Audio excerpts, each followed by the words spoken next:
On February 26, 2020, to just 48 hours after Russian forces crossed into Ukraine, the United States and the European Union pulled a financial lever the world had never seen used at this scale. They announced that major Russian banks would be removed from SWIFT, the global communications network that links more than 11,000 banks across 200 countries. SWIFT isn't a bank. It doesn't move money. It simply sends the secure messages that make international transactions possible, messages that coordinate roughly $5 trillion every single day. Cut a country off from SWIFT and it becomes financially mute. No easy imports, no export payments, no access to the arteries of global trade. Western governments called it the nuclear option. Experts predicted Russia's economy would crumble in weeks. The ruble would disintegrate, businesses would fail, and public anger would force the Kremlin to retreat. But what happened next stunned everyone. Instead of collapsing, the Russian financial system adapted. The ruble recovered. Trade flows rerouted, and in the shadows, dozens of countries began drawing one chilling conclusion. If Washington could unplug Russia from the global financial system for political reasons, then no nation was truly safe. This wasn't the first time a financial superpower overplayed its hand. Across the last 110 years, the same sequence has repeated 4 separate times. A dominant nation controls the global payments network. It weaponizes that network to punish an enemy. The targeted country scrambles to build alternatives. Neutral countries hedge to reduce their own vulnerability. And slowly, the dominant power's most valuable weapon loses its strength. Every time, the same pattern. And every time, the decline becomes irreversible. That is the story now unfolding with SWIFT and the dollar. China is positioned to gain the most, and if the historical timeline holds, the US has roughly 2 decades before the dollar's reserve currency status falls from dominance to plurality. But before we get to today's crisis, let's understand what SWIFT really is. Many people think SWIFT moves money across borders. It doesn't. When a bank in New York wants to send $1 million to a bank in Tokyo, the actual funds move through correspondent banks. SWIFT's job is simply to deliver a secure, standardized message saying, "Make this transfer." Created in 1973 by a coalition of banks, SWIFT replaced slow, error-prone telex machines. It quickly became the nervous system of global finance. By the late 1970s, it handled 10 million messages a year. By 2024, it handled around 11 billion. Although based in Belgium, SWIFT is effectively shaped by Washington and Brussels because most global transactions eventually settle in dollars through New York. That gives the United States enormous indirect control. If you're cut off from SWIFT, you're stranded from the global marketplace. The first big test of this power came in 2012. When Iranian banks were kicked off SWIFT, oil buyers couldn't wire payments. Iranian exports plunged. Inflation exploded. Iran had no choice but to negotiate. Western policymakers saw this as proof that financial warfare worked. But Iran didn't forget. It spent years building side channels, barter arrangements, gold settlements, non-delaire trade with Turkey, Russia, and China. So when sanctions returned in 2018, Iran absorbed the hit far better than expected. Still, the 2022 Russia cutoff was different. Iran was a mid-sized economy. Russia was a G20 nation, a nuclear power, the world's largest energy exporter, and a country tightly woven into the global supply chain. Disconnecting Russia wasn't just punishment. It was a declaration that Western control over the financial system could be used against anyone, at any time. And nations around the world heard the message loud and clear. Their choice became, stay vulnerable to American pressure, or build escape routes. The reaction followed the same pattern we've seen for a century. In 1914, Britain controlled global finance from London. On the eve of it seized German assets under the Trading with the Enemy Act. The move cut Germany off from credit and devastated German businesses.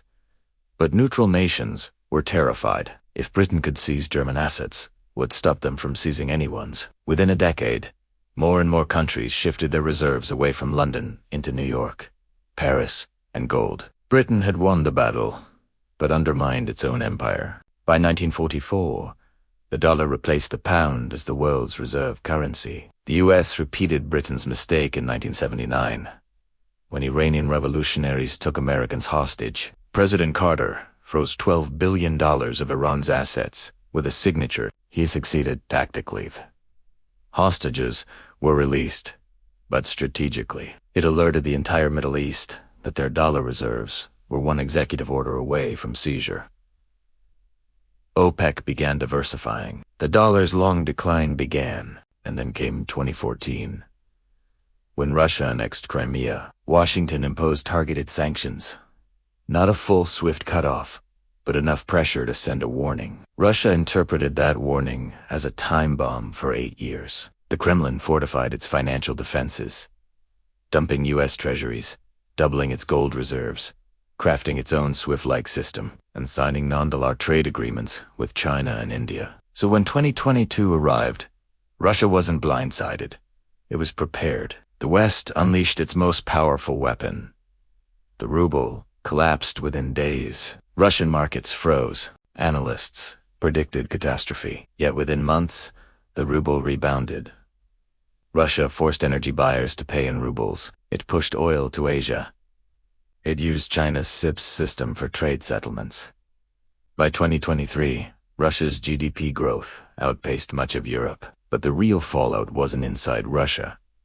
It was outside. Countries around the world, especially China, Saudi Arabia, India, and the UAE, realized their reserves, their banks, and their economies were only safe as long as Washington allowed them to be. That fear ignited the largest wave of de-dollarization in modern history. China slashed its U.S. Treasury holdings from $1.3 trillion to under $800 billion.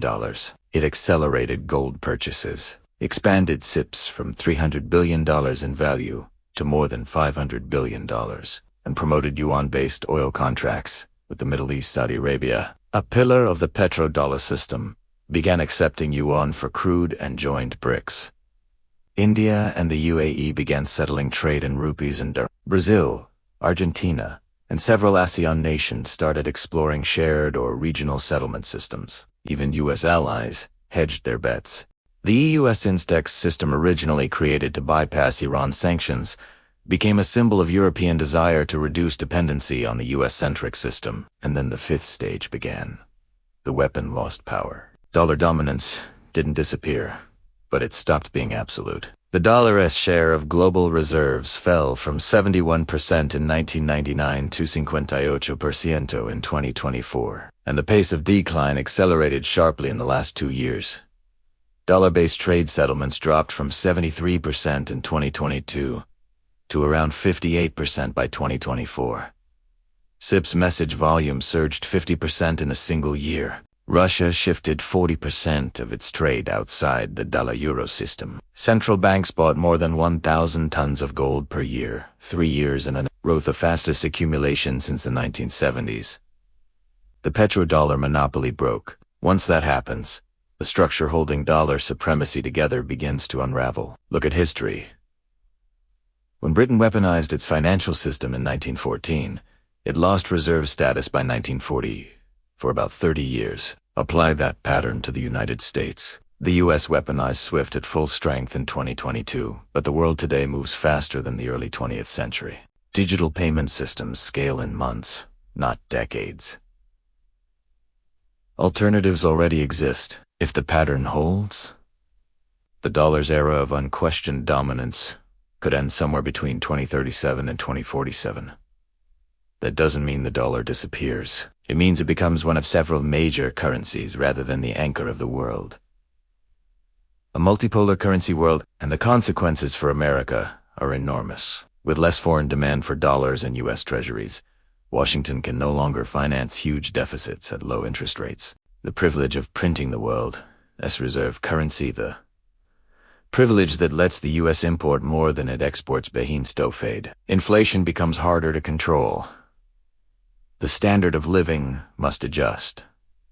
So who benefits? China becomes the financial hub of the emerging world, its currency, its clearing systems, and its gold reserves, positioning it as the natural alternative to the dollar. Russia gained strategic relevance as the first major country to survive a full-scale SWIFT cutoff. The BRICS bloc gains leverage and autonomy. Gold strengthens as the ultimate sanction-proof asset. And alternative payment systems from SIPs to SPFS to India's UPI become the new plumbing of global commerce. The United States didn't lose power because someone defeated it in battle. It weakened itself by using its most powerful financial tool so aggressively that the rest of the world had no choice but to build a way around it. The clock started in 2022, and it's still ticking.